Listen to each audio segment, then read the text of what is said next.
Hello, this is MSD Project 14760, the Smell You Odor Detector team, and this is our lightning talk video. So who are we?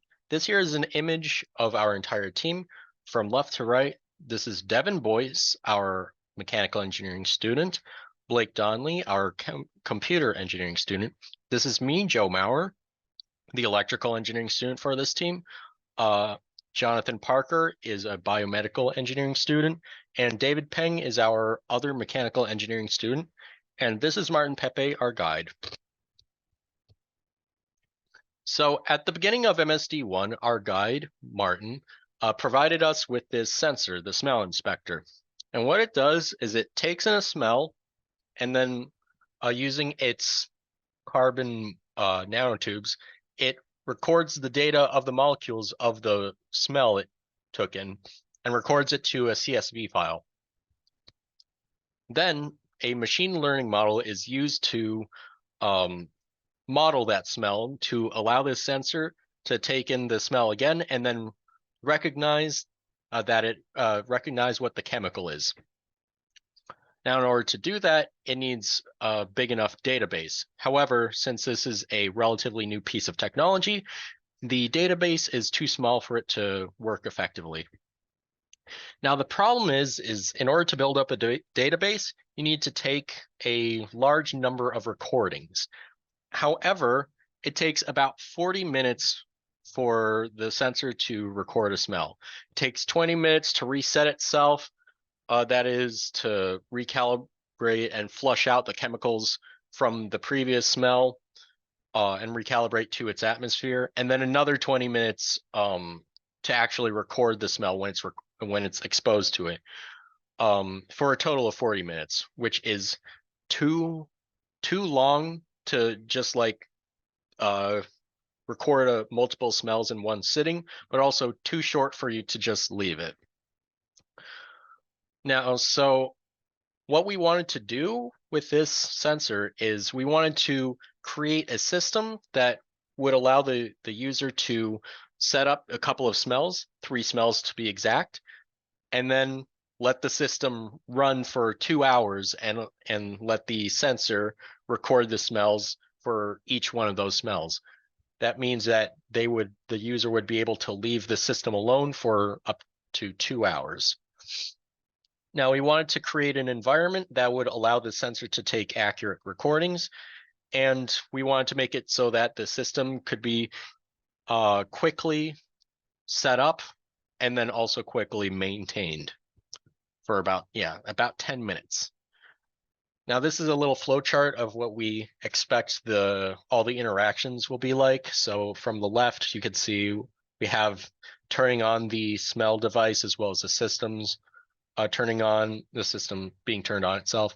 And then the user will set the number of tests. It turns on the fan, which will blow in fresh air for the sensor to recalibrate to. It'll turn off the fan, calculate the estimated test time to be displayed on the LCD screen, and then start the new recording.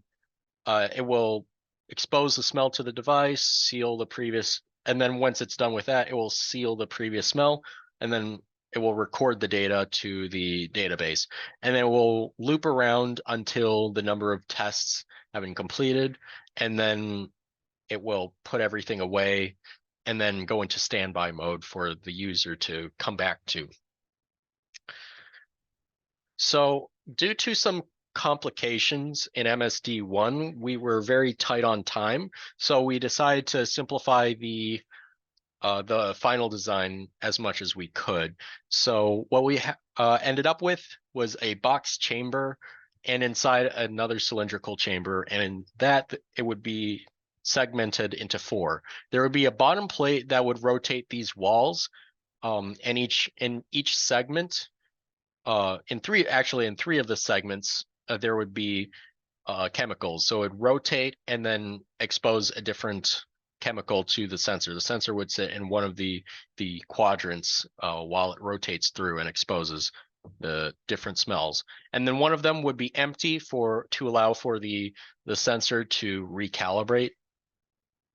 And then we wanted to give it adequate ventilation, and we wanted to make it so that it could blow in fresh air and not like if there were any residue, it would clean out whatever there was. So we would be doing that with carbon filters. And yeah, so this is the final product. It is more of a concept than something we would present to a customer. We have set it up so that it can perform the processes that we want. Though we were unable to fully refine all of its features due to the complications and just lack of time from MSD1 that I mentioned earlier. But we were able to implement the electrical systems. You can see the walls and the somewhat cylindrical chamber inside of it. There's the ventilation fan, and then you can see the carbon filter there. This here's the LCD screen. That's a power supply. And here's another angle that better shows the electronics. This is a power supply, the LCD screen from a better angle. And you can see the walls in the back over here. Those are to rotate from using the plate. Under the plate, there's a stepper motor that gives precise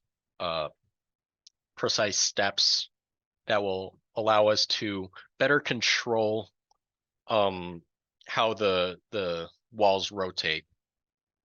Here's another angle. These are the buttons that the user would use to set the number of tests that they would see on the LCD screen. And one of the buttons would serve as an emergency stop in case they needed to stop the system for whatever reason, if there's an error that comes up. For whatever reason they hit stop and the entire system will go into emergency stop mode. You can see the ventilation fan, and here's a top-down view of what it looks like inside. There's the hinge. It will open up, and you can the user will be able to set down the smells on each of these chambers in each of these segments. How it determines which segment to be smelling. The one that's facing downwards will be the ones that's being smelled, and the smell inspector sensor would sit in the corner over here. And when it needs to flush out, it will go to the null chamber. It will rotate to the null chamber, and it will just run the ventilation fan and then blow in clean air. It knows which one will be the ventilation, which one will be the null chamber based on, there's a sensor under the plate that will be looking for a white line. It's a reflective sensor looking for a white line. When it sees that, it will know what the position of the plate is. One of the engineering challenges we had was that we wanted to initially have all 4 segments be used for chemical testing, but we reduced it to 3 just because we wanted to have a more passive way of sealing and unsealing the chemicals together. This allowed us to simplify the design even further, since we didn't have to integrate a system that would pop open one of the segments and then close it again for when the sensor needed to be recalibrated. We wanted to make it so that the ventilation holes would have lids rather than a passive filter, but that added too much complexity, so we just decided to go for a carbon filter.